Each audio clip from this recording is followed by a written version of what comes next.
Next, we have Anthony D'Amico from Harvard Medical School.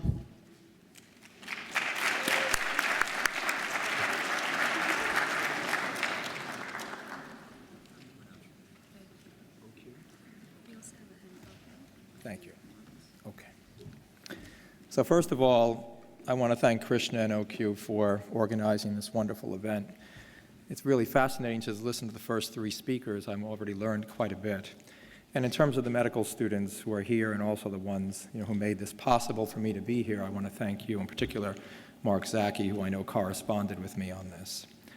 So what I'm going to do is I'm going to tell a story which is fictitious, and then I'm going to change it.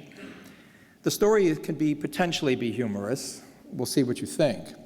But it's the change in the story that actually matters. So there's this gentleman who's driving an 18-wheeler down a highway, decides it's time for dinner, pulls over to a restaurant, goes in, sits down, orders, and begins to eat. While he's eating, there's a ruckus heard out in the parking lot.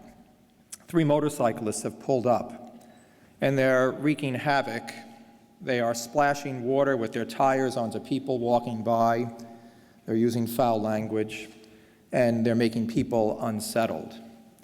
They get off their bikes and they walk into the restaurant, and everyone in the restaurant becomes silent because they're anxious as to what might happen next.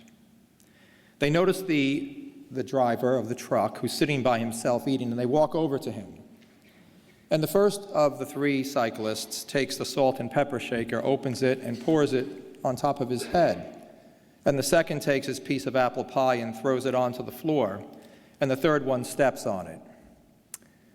The trucker stands up, walks around the 3 cyclists, goes to the cashier, pays for his dinner, and then leaves. The 3 cyclists are kind of laughing at this point, and they walk over to the cashier and they say, "He ain't much of a fighter, is he?" And the cashier turns to them and looks and says, "No, he ain't much of a fighter, and he ain't much of a driver either, because he just ran over 3 motorcycles." Now, I'm going to change the story because this is the point of this lecture. So we get to the point where they threw the apple pie on the floor and they stepped on it, and now the driver looks at them, stands up and says, "Gentlemen, thank you for doing me that favor. I didn't need the dessert anyway. Sit down with me and let's share a meal together. I'd like to get to know you because I can see that in you is much anger. I don't know where it comes from, but I'm interested in trying to help." In order to take the latter part of the story and make that possible in one's own life, one has to be able to find forgiveness in difficult times, particularly when it's directed right at you. One has to be able to find self-love, enough that you care about yourself, that you won't let yourself become the next abuser. Because those who abuse have been abused and have not been capable of forgiving the ones who have abused them, who don't even know often what they are doing. In terms of this, I want you to realize that there are no accidents in life. I've come to see this. If this was truly my last lecture, I would say it like this: that every time something untoward has happened to me in my life or someone that I love, I've learned from young, good advice given to me, to keep a log in a book, just to write down a few sentences. What happened? How do I feel? And then put a note to myself 6 months to a year later to come back and answer the question, what happened next? And without doubt and without exception, when I come back and look, every detour I've had to take in my own life has led me to wisdom and certainty about life itself that I would not have been able to see in the moment when something difficult like that was happening. I'll give you 1 or 2 examples, but there are countless, and I'm sure you have them too. But by keeping this log now for the past 40 years, which now is no longer a book, but a stack about 5 feet high, I've come to realize and to believe that there are no accidents. And when something untoward happens, you're not being punished. You didn't do anything wrong. In fact, there's something greater guiding all of us to a greater truth that we find by reflecting back on how detours led us to where we are today and to our current understanding. If you could think of someone from above looking out for each one of us, detouring us because where we think we should be going is wrong, but where we need to go is not where we understand in that moment. Here's an example. I was an undergraduate at MIT, and I came back during a January independent activities period during the break to serve on jury duty, which I was happy to do because I wanted to do that. I took an absentee ballot in the state, got called for jury duty because I was a resident at that time in New Jersey.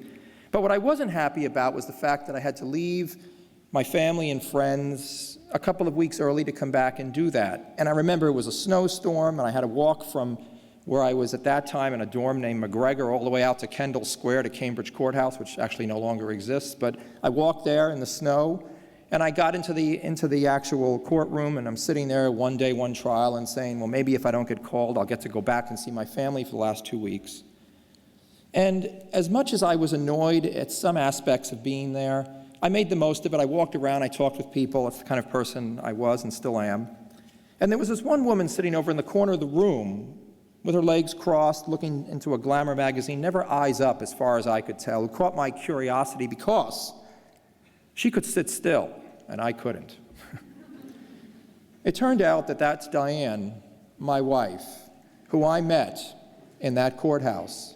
And as much as I kicked and screamed and complained, I laughed myself all the way back after that, saying, I can't believe what just went on. That's just one small example. When I came here in 1994 to take my first job, I promised Diane we would come back here after training medical school at Penn. There were no jobs in Boston. I took a job 60 miles southeast of here in the Fall River, New Bedford area. It was an outreach center of the Dana-Farber at that time, the first one of its kind in this country. There was no track record for success in academics. I was a chief resident. I was very prolific as a resident. I had everything set up for an academic career, and I was saying, how can I make it out here in the middle of nowhere? And what happened? 3 months later, there was a gentleman who came through who I treated for prostate cancer. He gave a small philanthropic grant, which gave me the money to hire a woman named Marion Lafredo, who's with me to this day, who was in the business world and decided to go into medicine when her daughter got a brain tumor because she wanted to give something back. She's an amazing woman, and she and I created randomized clinical trials in the community, a type of program that now is commonplace, because that's where you accrue people to randomized trials in oncology, but then it wasn't. And that allowed me to have a platform on which to stand to present level 1 evidence at conferences. People didn't even know I wasn't working at Harvard hospitals. They thought I was, but I was in a community center, and got promoted to professor in really a very short period of time because of those accomplishments. But I was pretty upset when I couldn't find the job in Boston. But it all happened because I kept a promise to my wife that we would come back. I did the right thing. Although it seemed difficult in the moment to accept that job, it was the best thing I ever did in terms of making my career. Because if I had come into Boston, at that time there was turmoil within the department I worked in, and I would have been crushed in that turmoil if I had come in there. I couldn't understand any of that. I look back on it now, and I realize that things happen for a reason. So the next time you have a difficulty, write it down. And 6 months later, come back and visit it and answer the question, what happened next? Because you'll begin to realize that there's nothing untoward in life that is not without meaning or purpose. I've come to believe there is no failure and there is no success. There is only opportunity if you see it that way. Thank you.